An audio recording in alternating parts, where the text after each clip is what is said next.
Hafidu ala sholat fa innaha yaumal qiyamati najatun. Bapak Ibu yang dirahmati Allah, ada 4 landasan yang disebut dengan basic trust apabila kita mendidik anak. Ini belum ke arah bagaimana agar anak itu dia itu mau sholat. Saya katakan Bapak Ibu, tidak harus berbicara dulu mencintai sholat. Dia sudah mau sholat saja itu sudah luar biasa. Karena dalam hadisnya itu hafidu ala sholat. Yang penting dijaga sholat itu. Kenapa? Karena nanti dia akan najatun, dia akan sukses. Dan dia itu akan apa? Menjadi orang-orang yang dia dapat memiliki adversity quotient. Dia akan memiliki salah satu kecerdasan, yaitu dapat memecahkan masalah hidupnya. Nah, jadi ada 4 landasan. Ini basic trust. Basic trustnya gini, Bu. Kalau ada anak menangis yang lahir dari ataupun ketika ada bayi nangis, itu ibu langsung ngambil atau dibiarkan. Nah, itu namanya basic trust. Kalau langsung begitu dia nangis lalu kita peluk, lalu kita kasih lalu kita teteki, si anak ini akan disimpan di memorinya bahwa saya disayangi. Nah, itu namanya basic trust. Tapi kalau begitu si bayi nangis lalu kita biarkan dan dia berhenti nangisnya karena dibiarkan oleh kita, nanti si bayi itu merekam di otaknya. Basic trustnya begini, saya tidak disayangi oleh orang tua saya. Begitu, itu basic trust namanya, Pak. Jadi bagaimana landasan yang memahami bahwa dirinya itu disayangi atau tidak. Nah, kalau dia itu kemudian dibiarkan, maka dia begitu nanti. Engke teh si budak teh efek nanti kumaha. Dia bakal hare-hare ka induk bapana. Naon sababna? Karena yang ada di memorinya adalah orang tua saya juga hare-hare begitu. Tapi kalau dia kemudian langsung dipeluk lalu diambil, dia akan berpikir begini, oh orang tua saya hebat. Orang tua saya menyayangi saya. Nah, ini banyak namanya basic trust. Nah, itu dalam konteks bayi dulu, Bu. Kalau dalam konteks kita beramal, basic trust ini adalah niat. Niat. Jadi lamun urang niatna punten ngaji teh hoyong naon, itu namanya basic trust. Karena apa? Karena basic trust ini akan begini. Barang siapa yang dia berniatkan itu, maka dia akan dapat itu. Barang siapa yang dia melakukan sesuatu niatnya A, maka dapat A. Itu namanya basic trust. Makanya basic trust ini tidak boleh diracuni oleh kita. Karena apa? Karena itu adalah basic kepercayaan kita. Nah, makanya kenapa Bapak Ibu saya sampaikan ini dulu supaya nanti nyambung. Karena kalau tidak nyambung, punten nyebunya. Da boro-boro budak dititah salat ku urang, sakapeung urang ge keur horea mah salate sarua sakitu we. Nah, da ulah wakal nyalahkeun we budak, ulah wakalnya sakapeung urang ge keur horea mah meuni si keneh adan geus adan deui gitu. Nya. Nah, padahal kita kan kalau bulan Ramadan ini kan dia tunggu adan. Mun Ramadan mah amun adan rada telat teh jog didagoah ditanyakeun meuni salila adan tuh. Kenapa? Karena dia nunggu adan yang terakhir atau adan yang terakhir yaitu maghrib. Tapi kalau di bulan lain itu kadang-kadang adan teh kitu. Meuni cikeneh adan geus adan deui. Nah, jadi konsep manusia itu kan ketika kita akan melakukan sesuatu, maka Ibu, landasan pendidikan itu kata Nasih Ulwan ada 4. Landasan mendidik anak itu ada 4. Yang pertama kognitif, yang kedua psikohumanistik, yang ketiga positive behavior, dan yang keempat adalah religious minded. Nah, ini 4 dasar ketika kita mendidik. Nih, kalau yang ini Pak salah satunya hilang, maaf Bu ya, anak kita akan jebol gitu aja. Anak kita akan jebol. Dia nggak kelihatan jebolnya dari kecil, jebol-jebolnya udah dewasa. Ditewak we tinggal di kamar IG-nya. Padahal itu kan dia udah bagus awalnya, dia pinter. Nggak mungkin Bu orang yang dia jabatannya tinggi itu orang yang nggak pinter, itu pasti intelijensinya bagus itu. Tapi begitu endingnya gitu kan? Karena apa? Karena pasti ada yang bocor dari 4 ini. Akhirnya apa? Ya dia masuk karena tidak kuat. Ya, saya tidak menyebutkan kasus yang sekarang, tidak. Jadi jelema mah di mana geus boga pasti hayang boga deui sakitu we. Eta mah normal sakitu we. Nya. Jadi kadang-kadang kita bukan tidak cukup dengan yang ada, cuman kita ingin mencoba yang baru gimana begitu aja. Ya. Jadi lain teu cukup kuno aya ngan hayang nyobaan nu anyar kumaha sakitu we. Lo tong ka mana wae pikiran teh. Lain nujol ka mana wae ari ibu sim kuring mah nya. Lamun urang tos tuang sok hayang ngaraosan nasi kuning. Pada ieu geus sagobodas ge sarua gitu kan. Tapi kan ingin coba begitu. Nya kumaha ustad we atuna bebas.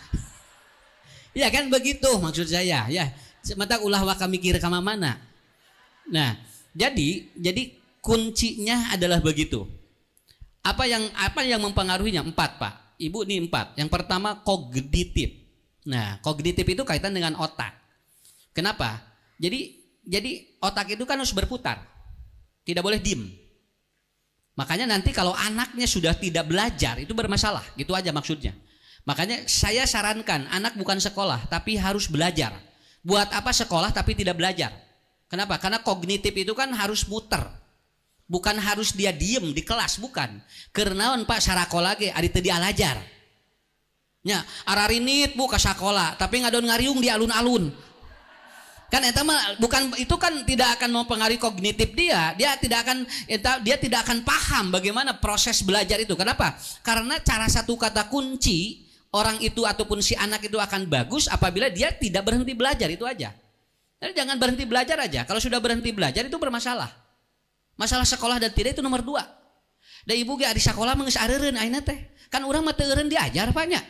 Ya kan dialajar we ka mana we? Mulih ti dieu ngaji deui, engke teh sore ngaji deui, nepikeun ka poho rek buka naon ngaji we haben. Tunggu salaki teh ngin kolak sorangan. Iya, karena saya juga ini jam 10 ditunggu di Rabani gitu kan ya. Tapi saya tamatkan aja dulu di sini. Tong waka mikiran. Pokoknya tamatkan dulu di sini ya. Ini mah ini aja sedikit treble waktu saya. Nah, ini yang pertama kognitif, Pak. Tamatkan dulu, Bu. Jadi kuncinya bukan bukan sekolah, tapi belajar. Karena Bapak-bapak, Ibu-ibu, kalau anak belajar itu akan ini tordul jahli an nafas. Dia akan mengurangi ketidaktahuan hidupnya. Bukan untuk pinter. Kalau belajar untuk pinter salah Pak. Kalau ibu belajar bukan untuk pinter, tapi untuk mengurangi ketidaktahuan hidup. Ketidaktahuan hidup. Karena apa? Karena apabila nanti ketidaktahuan ini kemudian kita minimalisir, maka dia akan terjadi perubahan dalam proses pendidikan. Sakolana mah tamat Bu, cuman dia tidak pernah ada perubahan dalam hidupnya. Berarti apa yang dia pelajari tidak dia serap di dalam kognitifnya, begitu kan? Yang kedua adalah psikohumanistik. Nah, jadi yang kedua, landasan dalam pendidikan adalah apa? Bagaimana Bapak, Ibu, anak, dia dapat berinteraksi dengan dirinya. Ini kan, ini yang disebut dengan psikohumanistik. Bagaimana dia dapat memahami kehidupan dirinya. Naon margina Bapak, Ibu? Karena ada anak yang dia itu pinter, tapi begitu dia ada problem, dia terjadi troublemaker di jiwanya. Sehingga maaf ya, Bapak Ibu ada anak yang dia ini tinggal nyanak peso dikiekeun. Lalu kemudian dia ambil barang, lalu ada yang menggedor-gedorkan kepalanya. Ini kan dia tidak memiliki psikohumanistik dirinya. Jadi kalau dia diputusin, yang ada di pikirannya adalah tidak ada wanita yang mencintai kecuali satu orang ini, itu Pak. Sehingga begitu dia diputusin, dia stres, dia bunuh diri, dan dia merasa bahwa tidak ada wanita yang lain kecuali dirinya. Itu kalau tidak belajar psikohumanistik. Lamun urang mah moal Pak, urang mah moal Bu, moal gitu. Lamun bapak diputuskeun ku awewe hiji, kalem. Sabab naon? Ditukang geus ngantri 8 awewe. Nya eta mah ngantri, kumaha bogoh jeung teh mah duka.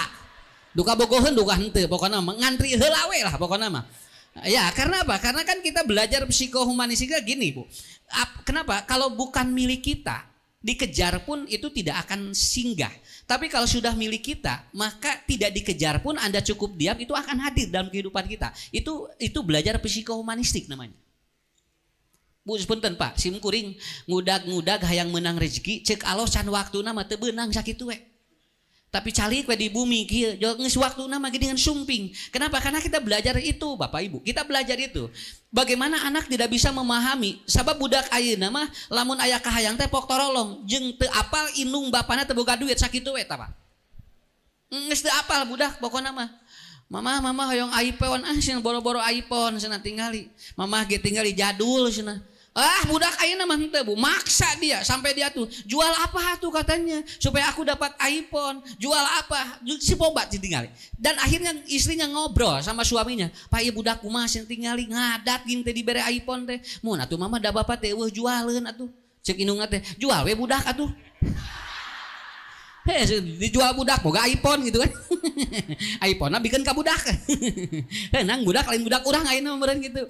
Karena ketika ibu juga sama tidak memiliki humanistik, urang ge bakal ditedunan, nya ge teu sanggup. Urang bakal kieu nyawa badak karunya lah cenah lah daripada ngadat. Nah, ini kalau Bapak tahu, Ibu tahu, biarkan aja dulu. Kenapa? Karena anak sudah belajar sense of empathy bagaimana orang tidak ada, begitu aja. Kalau tidak belajar ini, Pak, capek Bu, alhamdulillah. Kita capek jujur. Makanya Bapak-bapak, Ibu-ibu, konsep yang kedua adalah harus belajar bagaimana dia memahami kebutuhan hidupnya. Karena yang membuat manusia ribet itu cuma satu, want. Terlalu banyak want. Kalau kita terlalu banyak need, bagus. Terlalu banyak want itu terlalu banyak keinginan. Ini yang tidak sampai ke dalam kejiwaan kita. Jadi hirup mah Pak, kudu loba kabutuh Bu, ulah loba kahayang. Loba kahayang mah sok capek. Lamun loba kabutuh mah ditedunan ku Allah. Hayang kawin jeung butuh kawin beda. Sok geranya hayang kawin mah beda Pak jeung butuh kawin. Kalau butuh kawin mah emang butuh dia. Tapi kalau hayang itu beda lagi. Ibu hoyong makan dengan butuh makan itu beda. Kalau dia ingin makan itu kadang-kadang sudah banyak makanan juga beli lagi. Tapi kalau dia butuh makan sekedar untuk menutupi kebutuhan ini sudah cukup. Nah, jadi psikohumanistik namanya.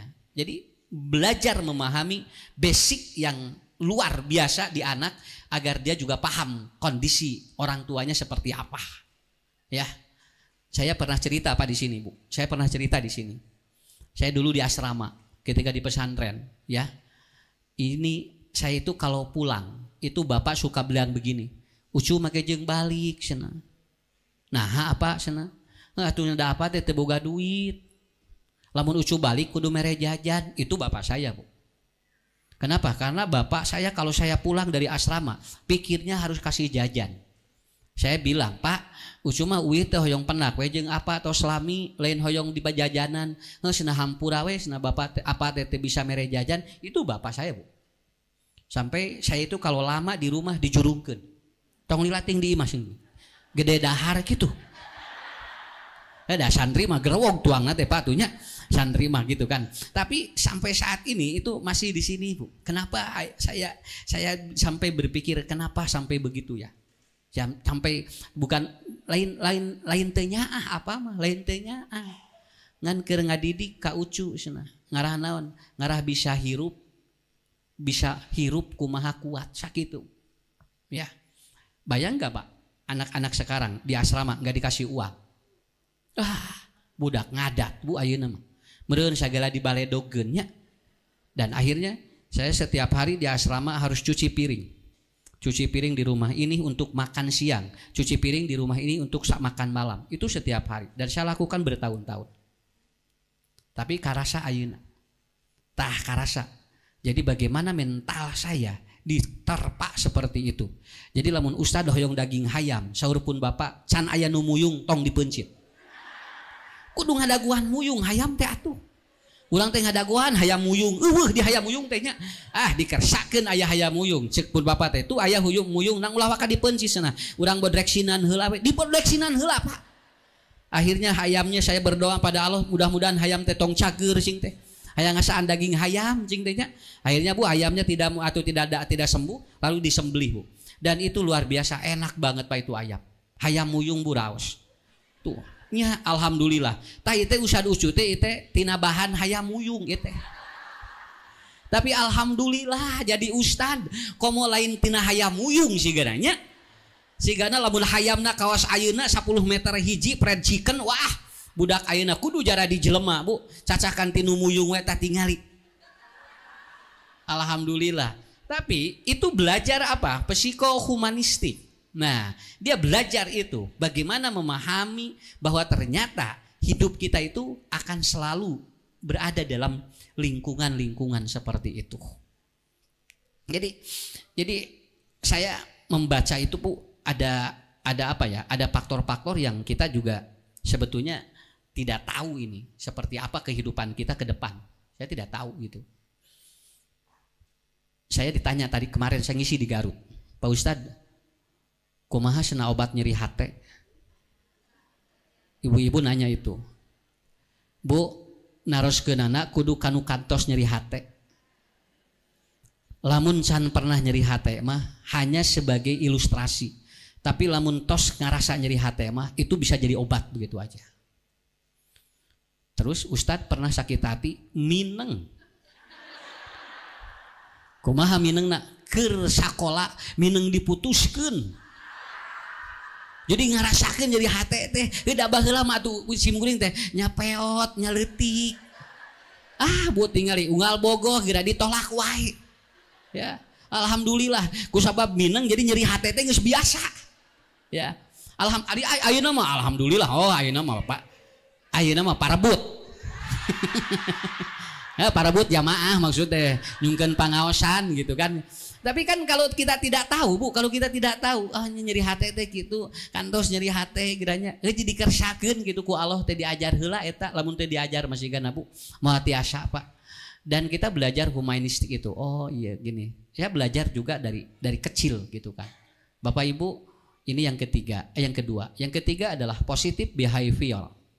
Bagaimana landasan mendidik itu harus memiliki perilaku-perilaku yang positif. Karena itu akan menjadi vibrasi. Nah, lihat aja. Orang yang mencuri dengan orang sedekah itu kan vibrasinya beda, Pak. Kan beda, Bu. Anu rek sodakoh mah kan tenangnya. Anu rek maok mah tenang. Sok kedah tinggal. Nu maok mah luak dia kieu. Aslina. Tapi kalau ibu mau sedekah tenang gitu. Bapak mau sedekah tenang. Kadang-kadang ningali kenceleng ge bakat engko tenang teu katingali kenceleng teh. Jol geus di ditu kenceleng teh nya ieu da kaliwat da urangna tenang teuing. Ya, karena apa? Karena akan ada behavior positif itu kan akan membuat dia tenang. Kalau dia sudah tenang, biasanya air itu kalau tenang itu dalam, Pak. Kalau air itu berisik itu biasanya dangkal, itu aja. Dan ketenangan itu diawali dari konsep bagaimana dia memiliki perilaku yang positif dulu. Perilaku yang positif dulu. Saya lihat, Bu, ada anak gular-goler di masjid, tara keluar. Kita secara energi mau ngasih makan, Pak. Mau ngasih makan. Terus cenah dikarunya budak teh cenah gular-goler di masjid cenah tingali meuni hawatos pasihan tuang jung tuh itu. Kenapa? Karena dia memiliki apa? Dia hanya baru gular-goler hungkul, belum tentu dia punya amal. Tapi dia berada di tempat yang mana? Berada di tempat yang positif. Itu sudah seperti itu. Tapi lamun urang ningali murangkali gular-goler di sisi jalan, bari kemudian tarakat tingali wudu, tarakat tingali salat, tarakat tingali kita berpikir begini, duh rek merege asa jari ripen tuh nya. Karena apa, Pak? Orang berada di tempat yang salah saja, yang kotor, itu bisa mempengaruhi kita. Apalagi kalau perilakunya sudah kotor. Makanya Bapak-bapak Ibu, biasakan, maaf nih, kalau ada anak pulang dari main bawa bahasa yang kasar, itu artinya jangan dibiarkan, karena itu harus cepat. Supaya tidak terjadi behavior negatif. Ya. Cepat, nih adek begitu pulang dia bawa bahasa yang aneh. Padahal di rumah tidak diajarkan bahasa itu, tapi dia langsung ada bahasa itu. Ibu cepat, kenapa? Kalau tidak cepat kita netralisir, dia akan perilakunya bakal begitu terus. Apalagi kalau ternyata di rumah itu bahasanya adalah gitu. Akhirnya apa? Terjadilah perilaku yang dia tidak positif. Ibu, bapak, ini yang ketiga. Dan yang keempat adalah religious minded. Harus dibiasakan anak itu mendekati tingkat-tingkat religius, Pak. Jangan terus disuruh main yang nanti dia lupa. Jadi kalau anak di luar lagi main, "Ade udah sholat belum sayang?" Nah begitu ya, tanyain itu. Jangan dibiarkan kadenya amangna cing hati-hati cing salamet, entong nanyakeun salamet wae atuh. Sok tanyakan kali-kali gimana sholatnya udah belum? Tadi sholat maghribnya di mana? Nah itu Pak, kenapa? Itu kan religious minded. Agar si anak tertanam dulu bagaimana memahami tentang konsep religinya itu.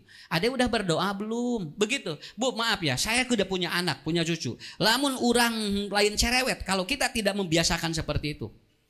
Bu puntennya lila-lila Pak, sholat mimitina malohor ditinggalkan. Aduh bunda lupa saya. Tuh lohor bu. Ku urang teh diantep deui lila-lila asar. Diantep deui ku urang lila maghrib. Sampai nanti tidak bangun subuh pun akan kita biarkan. Dan lila-lila 5 kali sholat bakal leungit. Itu. Bangga. Mohon maaf Ibu dijeda dulu. Pengumuman bagi pemilik kendaraan Veloz putih dengan nomor D1223MW mohon untuk dipindahkan karena ada mobil yang mau ke rumah sakit dibutuhkan darurat. Mohon maaf pada Bapak Ibu pemilik mobil Veloz putih D1223MW untuk segera dipindahkan. Terima kasih. Pak Ustadz, minta. Mangga atau saya? Mangga. Nu tegaduh mobil cale di kue. Lain ibu jual cara rengkat. Ya, tegaduh mobil mah cara di kue. Ya kenapa? Ada teh ieu teh ngatu Bu nuju kieu mah nya. Ningali ustad ge Pak alhamdulillah. Mun pangaosan wilayahku nuju usum kieu nya. Nuju halod ieu tinggal nuju teu aya patuangan kosong. Ningali ustad di baju kieu namanya si mungkuring ustad nya siga channel Elizabeth gitu. Aya nya sami ustad ge ningali nu karoning teh siga kerupuk banyur. Pokona Bu nuju usum kieu mah. Tong serius teuing. Ya, mohon.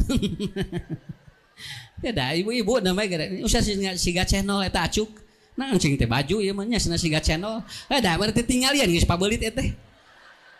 Kabayang mun ngaosna engke jam 1:30 jam 12. Sigana Bu.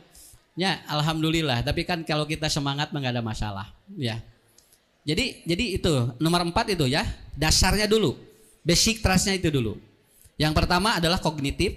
Ini harus diolah, terus belajar. Yang kedua psikohumanistik. Dia harus bisa membaca dirinya sendiri, ya. Kemudian yang ketiga adalah positive behavior. Dia harus dibiasakan perilaku yang positif itu dibiasakan dulu. Dan yang keempat adalah religious minded. Apapun yang berhubungan dengan nilai-nilai religi, ingatkan. Baca Quran, kemudian sholat, kemudian sedekah, begitu kan. Makanya anak itu kalau banyak jajan, itu religious mindednya bagus Pak. Anak yang banyak jajan itu religious mindednya bagus. Iya karena jajan itu sedekah yang paling sopan. Di antara sodakoh nu paling sopan jajan sakitu we. Kan ibu anu ngahulang eueuh nu ngajajanan kumaha? Begitu di jajanan pan alhamdulillah. Ya Allah, aya batian tah eta teh sodakoh eta teh. Matak sok cing laloba jajan. Ngarah loba sodakoh. Nah, begitu kan sedekah gitu kan begitu. Dan ini yang harus dibangun oleh kita. Lalu bagaimana Ustadz? Maka yang terakhir step building the child. Bagaimana langkah-langkah membangun anak agar dia itu resep sholat. Ya. Nanti cinta itu nyusul Bu, resep heula we lah. Sok, jalmi nu bobogohan kan mimiti resep heula. Tong waka jual bogo bisa ditolak. Ya, Bu, resep heula gitu. Oh, saya senang loh bertemu dengan anak. Kenapa? Karena witing tresno jalaran suki kulino. Iya, nanti juga begitu. Kalau kita terus itu, dia akan lama-lama akan mengakar dalam dirinya. Karena orang kalau sudah cinta, itu nggak sulit untuk dinasehati. Kalau orang sudah cinta sholat, Bu, nggak bisa berpindah agama, Pak. Begitu aja. Orang jatuh cinta kan sulit dinasehati orang lain kan. Nah, makanya bagaimana step buildingnya? Bagaimana kita membangunnya itu dulu. Tahapan pertama adalah apa? Ibu dulu. Ibu yang harus selalu berdoa untuk anak. Karena 75% perasaan ibu itu feel ibu itu ke anak. Ya. Kadang-kadang maaf Bapak Ibu ya. Ari inungna katingali getol salatna ari salakinan teu. Padahal nu pokona mah ibu mah tina feel dulu. Kalau ibunya feelnya enak untuk anak, 70% masuk ke anak semua Pak. 75% itu. Kenapa? Karena mitokondria itu kan dari sel telur 75%. Dari sel sperma cuma 25%. Makanya kekuatan rasa ibu itu lebih dominan untuk anak daripada bapak. Jadi ibu harus merasakan bagaimana anak itu nikmat ibadah begitu aja. Dan itu harus ditularkan kepada anak. Set. Alhamdulillah ya Allah, abdi menikmat ibadah, mudah-mudahan pun anak ge cing raos kaum abdi. Begitu Pak. Itu begitu prakteknya Bu. Ini yang disebut dengan terapi batin namanya. Jangan banyak ngomong. Ya dibalik di urang mah. Jadi inungna anu loba ngomong teh, inungna mah tong loba ngomong. Inung ibu mah jeung budak mah tong seueur ting nyarios pokona mah. Kudu silent interaction. Ibu itu harus silent interaction, menginstruksikan dengan apa? Dengan silent, lewat doa, lewat perasaan gitu. Ya. Saya juga pegang asrama Bu. Lamun aya budak tara salat, ibuna pi ditelepon, Bu punten itu murang kali alim salat. Kumaha tuh Ustad? Ibuna sok cing hade energina. Begitu Pak. Itu ibunya harus ada energinya. Dan teka tinggalkan ibuna di buminya. Sedangkan anaknya di asrama. Pakai silent interaction gitu ya. Ibu pakai instruksi-instruksi yang tidak terlihat untuk anak. Karena lebih hebat 75%. Mitokondria itu genesel yang ada di energi di anak. Dia berubah kadang-kadang dari pikiran ibu. Dia berubah dari pikiran kita Bu. Karena pikiran ibu nanti masuk ke pil anak. Pil ini akan menjadi tindakan anak, worship dia. Lalu kemudian jadi habit, jadi nasib. Begitu aja. Makanya orang yang nasibnya jelek itu pasti jelek ke ibu, itu aja. Iya gitu. Teorinya begitu. Jadi lamun aya nu nasibna goreng, eta teh sok goreng ka inung. Lamun alus ka inung sok nasibna sae sakitu we. Kalau nasab itu ke bapak. Kalau nasab ke bapak, kalau nasib ke ibu. Kan ini sosial itu sosial intelijensi begitu. Jadi manusia itu ada hubungan. Kalau dia baik ke ibu, nasibnya sok sae. Lamun dia nasibnya jelek, ke ibu jelek itu aja. Nah, kenapa? Karena ibu itu kan di mitokondrianya 70% kuat buat anak. Nah, makanya gitu, harus selalu menyalurkan energi positif ke anak dari ibu. Bu ya, sok ibu-ibu alhamdulillah ya. Gini, entong seueur nyarios ibu-ibu mah. Kudu ngocoblak wae jeung budak teh. Mending asa araratul. Matak anu ngomongkeun batur lolobana nya eta. Dari bapak-bapak mah hese rek ngomongkeun batur teh Bu, eueuh pi omongeunana. Ari ibu-ibu masih keneh geus ngobrol gede aya we pi obrolan teh jeung nya ramung eta teh. Sampai ti isuk-isuk jam 8 balik-balik rek buka. Di mana mama cenah ieu ngabuburit cenah di mana? Eta di tatangga naon mama ngobrol we cenah meni alhamdulillah cenah meni loba pi obrolan unggal poe. Tamat itu 30 poe eta. Ya, kenapa Ibu? Ini kuncinya. Silent interaction namanya. Silent, alhamdulillah. Makanya ibu harus selalu bahagia ya agar anak soleh ya. Ibu ulah rudet, budak sok rudet. Ya, ibu ulah rudet, budak sok rudet. Mata kalau bade ngaos saya ngobrol jeung bapak ngarah di jajanan. Bunda mau kemana? Mau pengajian. Nih buat jajan 2 juta pan. Ya kan we da contoh atuh ya. Cing badag we ngalamun mah da teh aya. Mun ngalamun leutik eueuh da sarua mending cing badag sakalian. Mata usahana lamun ngalamun 5 miliar sakalian da eueuh duanana ge. Jadi 5 miliar teh Bu jam 8 peuting nyesake nih. Teruskeun dewe ngalamun. Nah, jadi perasaan itu ada feel ataupun feel ke worship ke habit ke nasib. Nah, ada di ibu. Begitu. Lihat aja Pak, orang-orang yang sukses kan rata-rata dia dengan ibunya bagus kan. Sampai ada Al-Qarni. Al-Qarni ini kan dia doanya diijabah oleh Allah. Doa apapun diijabah. Apa? Dia kebiasaannya apa? Dia kebiasaannya gendong ibunya. Kalau dia mau ke jaman ibunya digondong. Kalau ibunya mau makan dia suapin. Dan dia pernah bawa ibunya ibadah haji dan dia digendong. Begitu. Makanya ada Qais Al-Qarni itu Pak. Dia hebat dengan ibunya. Jadi perilakunya luar biasa karena nyaah. Inung na nyaah, anyadenge nyaah ka inung gitu we. Jadi mata ti ibu kudu nyaah heula. Nah, ti ibu kudu nyaah heula. Ya. Dan ini mah gampil Bu. aslina. Jadi mun murang kali hoyong resep sholat aslina gilakeun we lah hate ibu soga. Gilakeun hate ibu. Dan tidak perlu seminar mahal-mahal, gak perlu. Seminar saja 1,5 juta. Balik tadi itu jadi mikiran harga seminar. Ngadon ngaharuleng. Nah, karena apa? Karena itu. Yang kedua adalah apa? Bapak yang harus menjadi mirror. Mirror itu bapak mah ya kudu katingali bapak sholat gitu we atos. Da ibu mah bu asa perasaan ge nyambung lamun bapak mah kudu katingali ku budak. Lamun budak hayang sok maca Quran, bapakna kudu katingali muka Quran sakitu we. Da enteng keur urang kali mah. Karena apa? Karena dia ke bapak itu mirror. Nah, dia ke bapak, dia itu apa? Dia hanya sekedar ini. Nah, dia itu hanya sekedar merampas apa yang dilakukan oleh ayahnya. Makanya cukup begitu aja, Pak. Ibu, ayeuna bapak sholat katingali ku budak tos we teu kudu loba tong nyarios teu kudu amak-amakan. Ya iya mun tahajud bapak gugah bobo engke murang kali da karasaeun ku budak mah Pak. Bapak nu sok tahajud jeung nutara karasaeun ku budak mah. Nya ge murang kali nuju bobo Bu karasa ku budak mah. Kenapa? Karena itu akan terjadi mirroring. Ya, akan terjadi mirroring yang apabila Bapak Ibu kemudian lakukan secara apa? Secara istimror, mudawamah, nah itu akan ngepek sangat bagus sekali.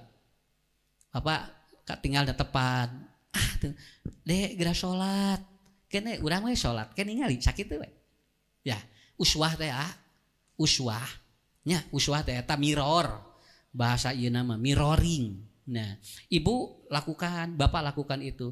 Ibu di feel, bapak di mana? Nah, di ini, digerak. Ya, patologisnya harus kelihatan. Patologisnya harus kelihatan oleh anak. Lihat aja Bu, anak mah bakal meniru gaya bapak. Bakal meniru gaya bapak. Begitu. Kalau bapaknya makannya begitu, anak niru hampir sama itu. Ya, begitu aja sampai ada seorang tua yang bapaknya selalu duduk atau selalu tidur di bangku itu sampai deplek batunya si anaknya nurutan Pak. Jadi begitu si ayahnya meninggal dunia dia ganti sama anaknya. Ada bade ka mana ngaganti si bapak sana gitu. Non neruskeun sare didinya. Karena anak itu begitu Pak, dia begitu. Nah sampai maaf ya, ada anak yang dia ngupilnya saja nuturkeun bapakna. Kalau dia ngupil itu ngikutin ayahnya itu. Kan bapakna lamun ngorong teh sok asup kabehana gitu. Katingali ku budak teh si bapak siga nu ngeunah kitu ngorong cenah kitu. Tah eta teh ku budak teh jadi turutan Bu ngorongna teh kitu sarua. Karena anak itu begitu, anak itu begitu ya. Anak saya sendiri memperhatikan anaknya. Oh nya. Nah, si budak teh sok kitu wae oh nya da abdi sok sim kuring sok katingali ku budak oh sok kitu.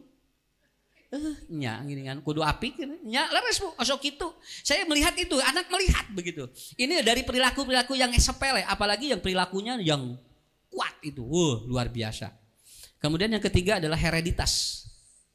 Lingkungan di sini harus biasa ada yang sholat ya, jangan berada di lingkungan yang dia tidak ada yang sholat. Kalau anak ingin sholat maka lingkungan harus ada sholat, makanya di rumah harus ada musola. Bukan musola bukan harus besar, tapi ayah sajadah nyampar gitu kan ya, ngagantung mau kena. Sakit itu cukup Pak. Ini kan saya menerapkan ilmu NLP, yaitu ilmu tidak banyak bicara tapi dia langsung diserap begitu kan. Ayah sajadah ngamparnya, ngagantung, ya gitu itu aja itu udah lumayan itu, udah lumayan. Itu namanya hereditas. Lingkungan ini pengaruh sekali. Makanya anak kalau ngomongnya kasar itu lingkungannya lihat. Kemudian yang keempat adalah apa? Bapak-bapak, ibu-ibu ngobrol di saat anak itu opening mind child. Jadi ibu bapak kalau mau ngobrol dengan anak itu di saat anak membuka pikirannya. Ya, satu lagi makan, dua lagi dibonceng, yang ketiga lagi sakit, ya. Itu anak kalau dibawa ngobrol lagi enak gitu. Makanya Rasulullah SAW beliau menyampaikan jangan nasihati anak dalam kondisi yang anak tidak senang begitu. Jangan. Tapi nasihatilah anak ketika dia open mind, ketika dia terbuka pikirannya. Kapan? Satu lagi makan Pak. Bu, nah menuju tuang ge, mantak menuju buka, menuju sahur sok ngobrol jeung urang kali.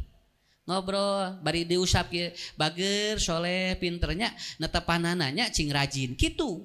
Nah, itu kenapa? Karena dia open mind lagi makan. Yang kedua lagi apa? Berkendaraan. Lagi dibonceng.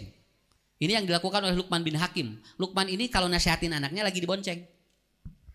Makanya Luqman disimpan di Quran itu Pak. Dan dia sebagai seorang tua yang hebat mendidik anaknya. Karena anaknya 18 laki-laki semua, soleh semuanya. Padahal Luqman bukan nabi, bukan rasul. Dia seorang hamba sahaya itu. Dan perawakannya pendek, dia hitam Pak. Dan dia dibebaskan oleh seorang gubernur pada waktu itu. Padahal dia hamba sahaya, bukan rasul. Tapi dia hebat, punya anak. Dan nasihat Luqman apa? Lihat di surat Luqman. Beliau selalu menasihati anaknya lagi dibonceng. Lagi bawa kuda kecil. Begitu. Ya. Akhirnya gitu. Terus lagi murang kali nuju teu damang dinasehatan lebet Pak. Kalau lagi sakit itu bagus itu.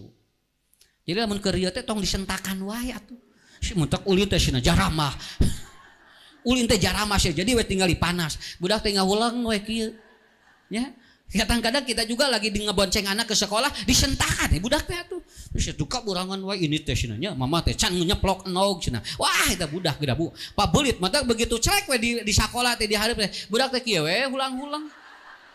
Ditaros teh ku guruna, ibu kunaon ieu murang kali cenah ulang-ulang. Duh kasada teh di kukumaha cek budak teh naon disentakan ti mimiti. Nya, nah eta dina motor teh dah haben we disentakan. Nah, udah kali kalau lagi dibonceng di motor, di mobil ngobrol. Nih, ini Bu, ini lagi kita bawa mobil Bapak, ya punya mobil. Cucu di sini, anak di sini ngobrol Bu. Saya kalau anterin anak sekolah begitu. Ade bageur solehnya, urang mah kieu we bari nyepuran. Kenapa? Karena dia ketergantungan ke kita, Pak. Karena dia kan ingin selamat, begitu. Lagi makan, lagi kendaraan, lagi dibonceng, lagi sakit. Nah, itu. Dan ada 2 waktu yang sangat hebat kalau kita ngomong dengan anak. Yang pertama 10 menit sebelum tidur dan 10 menit sesudah bangun tidur. Jadi nanti anak tidur nih jam 8, jam 9. Nah kasih 10 menit Bu. 10 menitnya Pak, teng begitu. Ya 10 menit, tet. Nanti udah seperti itu lepas. Atau 10 menit bangun tidur. Ini bangunnya jam 5 contoh Bu. 5 sampai 10. Nah dia bangun, dia akan masuk semua ke dalam alam bawah sadarnya.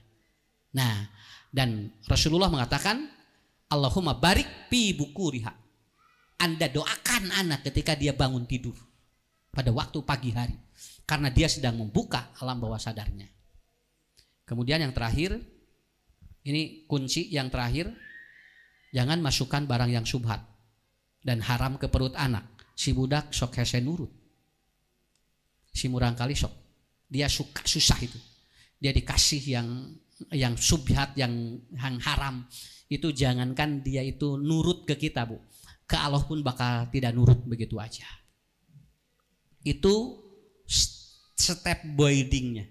Ibu bapak lakukan itu, insya Allah rutinkan, kita lakukan dengan rutin. Mudah-mudahan lah, saya yakin anak-anak kita bukan saja sholat, dia akan soleh. Sebelum saya tutup, ada sunduk dulu Ibu, ya, untuk berdonasinya di meja informasi. Ya, ya. Nanti Ibu untuk program Masjid Istiqomah, nanti kalau Ibu Bapak ingin bersedekah silahkan ke meja informasi. Dan saya ada pertanyaan dari jamaah. Nanti tanggal 14 Ramadan, 14 Maret dan 15 Maret akan dibuka kelas pesantren healing Ramadan. Ya, di pesantren holistik. Nanti kita buka bersama dengan saya. Lalu akan membahas materi tentang merusak mental anak. Jadi 4 cara anak bakal rusak mentalnya. Nanti saya jelaskan di pesantren healing Ramadan tanggal 15 Maret, Sabtu depan. Jadi masuk jam 2, lalu nanti keluar nanti malam setelah buka bersama. Tapi ada yang kelas 1 lagi, Kampung Ramadan. Dia tidur 1 hari 1 malam, tapi pulangnya Sabtu bareng. Nah kalau yang itu nanti di hari Jumatnya ada Tibun Nabawi, ada kiropraksi, cara membetulkan tulang. Nah itu nanti di Jumatnya. Nanti ibu-ibu, bapak-bapak, karena banyak pertanyaan di IG ke saya karena sudah di-share. Jadi acaranya tanggal 14 yang ikut tidur mondok langsung di asrama, yang 15-nya pulang pergi, masuk jam 2, keluar nanti setelah buka. Nanti buka bersamanya bersama Ustadz. Iya. Nah, saya kira itu. Ya, demikian ya pemaparan materi dari Ustadz Ucu tentang bagaimana agar anak rajin sholat. Ada beberapa step building ya agar anak rajin sholat yang sudah disampaikan oleh Ustadz Ucu. Ada yang bisa mengulangi apa saja step building yang tadi disampaikan Ustadz Ucu? Oke, Ibu, mangga.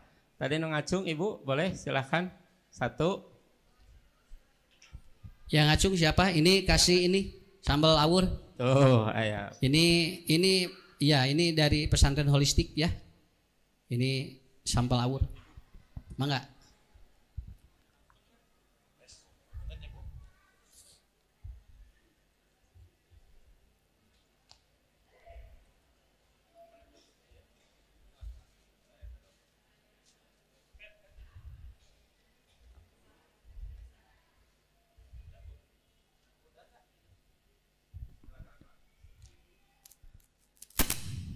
Wios Bu.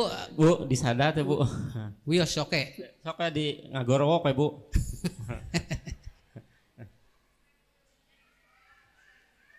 Ya.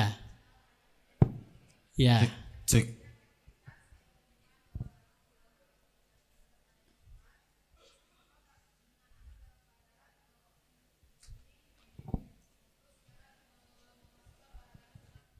Ya, udah mau menuju puasa mah tong seueur emutan. Ya. 100. Nah, ini masih kena. Oh, nah. Ya. Nih.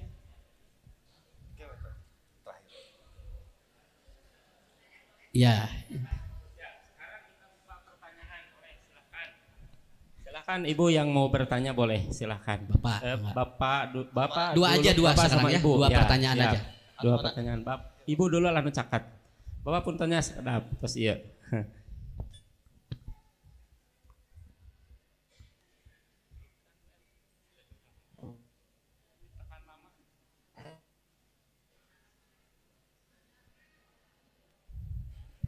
Cek.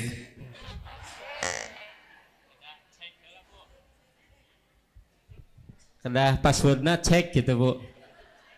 Cek gitu Bu. Tuh.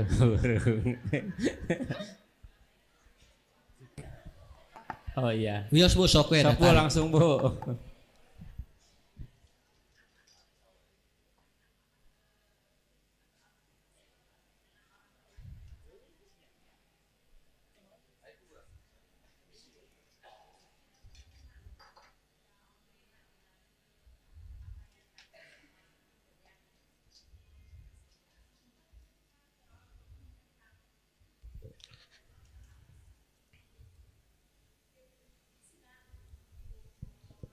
Ya, ya.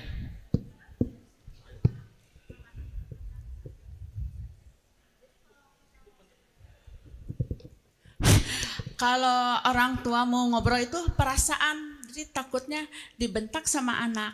Jadi kalau kita ibunya ada perlu atau ingin menanyakan sesuatu itu dengan WA, kita mau langsung ngobrol itu tidak bisa karena takut jadi trauma ya dengan bentakan dari anak. Itu apakah harus kita orang tuanya dulu yang mendahului menegur anak atau bagaimana kalau atau dibiarkan atau bagaimana itu? Karena itu ada traumatic disorder. Kalau tidak ada traumatic disorder, nggak mungkin anak itu menolak untuk dibawa ngobrol dengan ayah dan ibu, nggak mungkin. Nah, jadi yang harus dilakukan harus terapi dulu traumatic disordernya. Salah satunya adalah terapi memohon maaf. Siapa yang lebih dulu? Orang tua. Orang tua. Dan itu harus dihilangkan itu karena itu udah di alam bawah sadar. Sehingga ibunya saja, ayahnya saja segan kalau dia ngobrol karena takutnya dibentak. Nah, itu ada traumatic disorder namanya. Terapi dulu aja itu. Nanti anaknya bawa konseling, ya biasanya kalau udah dikonselingkan dia ketahuan dari mana sumber traumatiknya itu. Ya.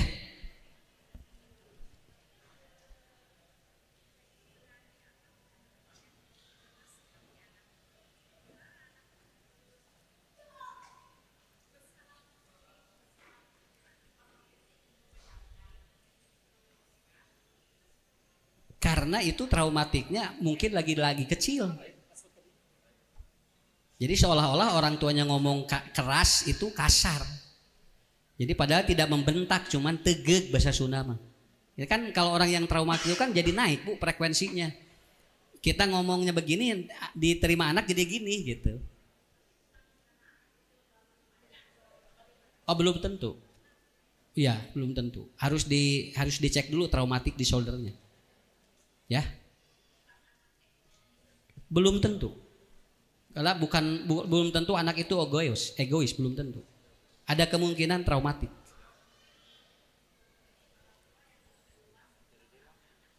Iya, orang tua dulu. Lihat kalau ternyata dia masih begitu, berarti itu sudah tersimpan di alam bawah sadar. Ya. Nanti dicek dulu. Mangga hiji, Pak.